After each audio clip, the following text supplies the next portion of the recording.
Welcome to 1984 Law and my speculative law-based video on the civil war that brought the party, Big Brother, the Thought Police and all the other paraphernalia of Orwell's nightmare world into being. So a quick note to say that I've already worked out the date of the conflict based on the law to around 1955, so for more on that, check out the previous talk on when the Civil War took place. On exactly what occurred, how then can I speculate on the course and characters of the conflict? Well, quite easily if you'll bear with me. We know from the law that the conflict was short, in the months rather than years. This is because the Atomic War of 1954 and the First Party Purge in around 1956 bookend it, and we have a direct quote confirming this too. Quote, "For several months during his childhood, there had been confused street fighting in London itself, some of which he remembered vividly. How exactly the war broke out or developed is a mystery, though I think it's a certainty that the chaos of the Atomic War and the conquest of Western Europe by the USSR, soon to become Eurasia, must have destabilized things to the extent that the party was able to emerge. Another interesting dimension is the scope. The law indicates that the state of Oceania emerged through the American absorption of the British Empire, at least according to Goldstein's book, so we know Oceania was an American-led state. Did revolution break out there first? Could the INGSOC ideology have been bubbling under the surface for years, or even decades before the destabilization of the world? Well, probably. If English socialism existed in some form in the 1930s and 1940s, as the party propaganda suggests, then it was likely a fringe movement, perhaps with tiny numbers. This isn't unusual historically. The National Socialist precursor, the German Workers' Party, began as a tiny fringe Bavarian party, founded in 1919 by a railway toolmaker and locksmith named Anton Drexler. It was only after a fiery and gifted speaker, a certain Austrian painter and World War I veteran with a funny moustache joined, that numbers began to explode. The party's name was changed in 1920, with the word socialist added to its name, and this early BB-like figure used existing racial hatreds, resentment at the loss of the war, and the dire economic situation to grow his movement. While we know the party in 1984 generally is heavily based on the Soviet Union and the Stalinism during the time of Orwell's later life, we also know he was influenced and directly references the Third Reich too. I suspect the party's rise in the backstory of the world more resembles this totalitarian party's rise, at least balancing things out. A couple of things indicate this for me. Firstly, and probably controversially, there is a very subtle hint at this when Winston converses with the old pro in the pub. Quote, "There was one bloke, well, I couldn't give his name, but a real powerful speaker he was. He didn't half give it to 'em. Lackeys, he says, lackeys of the bourgeoisie, flunkies of the ruling class, parasites, that was another of 'em, and hyenas, he definitely called 'em hyenas. Of course, he was referring to the Labour Party, you understand. Now, I'm not trying to crudely copy and paste Mr. Mustache Guy into the novel. Of course, there are differences. We know the historical ideology was not socialist, though it was arguably anti-capitalist and anti-communist. Yet, whatever the ins and outs of the ideology were exactly, I leave such judgments and debates for you, dear listeners, in the comments section. We can definitely say, though, it was not purely socialist. The language recalled by the old man hints this speaker was socialist, castigating what he obviously saw as the class traitors of the Labour Party.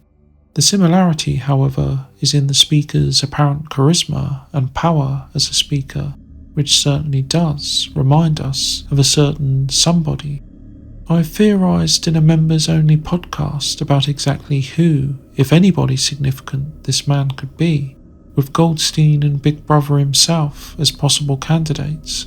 However, for our purposes today, suffices to know that this could very well be an early orator of the party itself. Why exactly would Orwell place this anecdote here? I believe that, as with every other piece of information the old man supplies, it actually has significance if Winston is willing to really listen and read between the lines a bit, which, unfortunately, he is not. We know that the party, even at the time of the novel, professes itself as a socialist movement, and, logically, if the unknown speaker was ranting against the left-wing Labour Party at some time, presumably before even the Second World War, as this is the old man recalling the events, then it's a good bet this was a party speaker, perhaps even the original leader, or one of them, a socialist Austrian painter type then. Another piece of more solid lore information that clinches the German totalitarian connection comes with Winston's recollection of the Civil War itself. Quote, "He remembered better the rackety, uneasy circumstances of the time, the periodical panics about air raids and the sheltering in tube stations, the piles of rubble everywhere, the unintelligible proclamations posted at street corners, the gangs of youths in shirts all the same colour." At least for now, the key part of the quote is the last bit. The shirts of the same colour is an obvious reference to the paramilitary groups of the German, Italian and British fascists.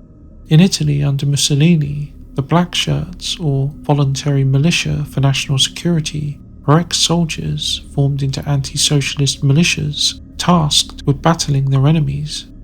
Totaling a couple of 100,000 around the time of Mussolini's march on Rome, they also swore an oath directly to the Duce, or leader. In Britain, there was also a black shirt group under wannabe moustache man Oswald Mosley, and as part of the short-lived BUF, or British Union of Fascists. As with their Italian equivalents, their opponents were the left-wing groups too, such as the trade unionists, communists and socialists. The infamous clashes known as the Battle of Cable Street on October 6, 1936, may have been a direct Britain-centric influence on Orwell's thinking too. While not in the same league as the Italians or Germans, he imagined the potential for a party-style black shirts group in the socialist mould, rather than on the right.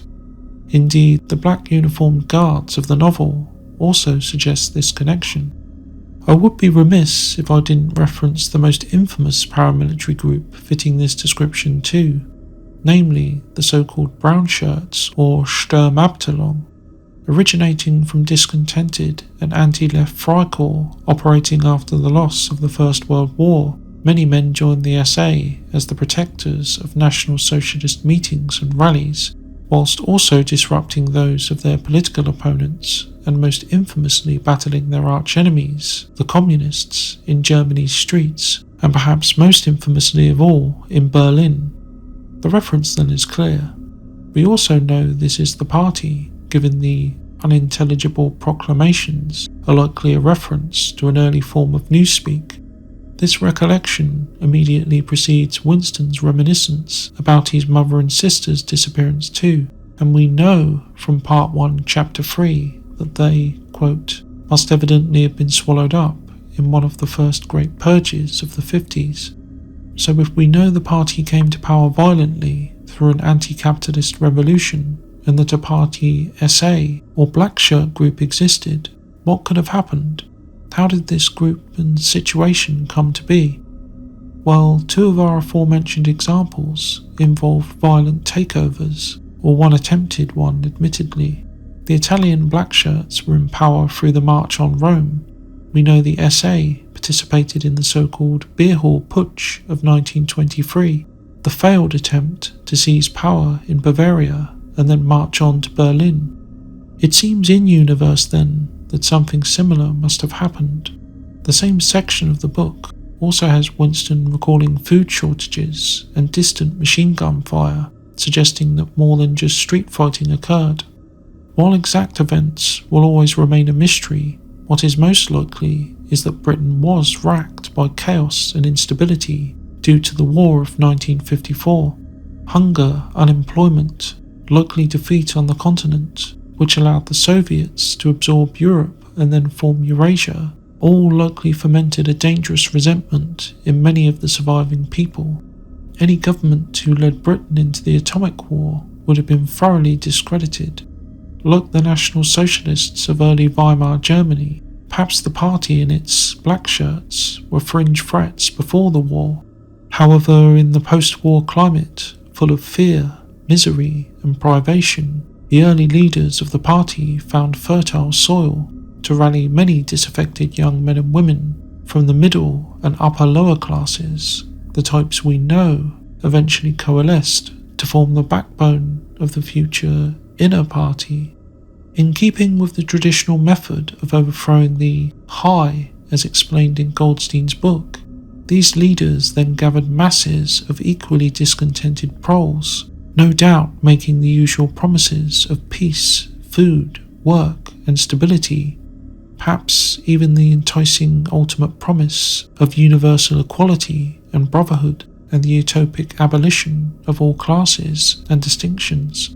As explained in the book, many of the party's leaders likely even genuinely worked towards this, only to later fall victim to their more ruthless and power-hungry rivals following the party's victory. Next time, I look into exactly who these leaders were and develop my ideas about the Civil War a little more, so look out for that one. And until then, remember, war is peace, freedom is slavery, ignorance is strength.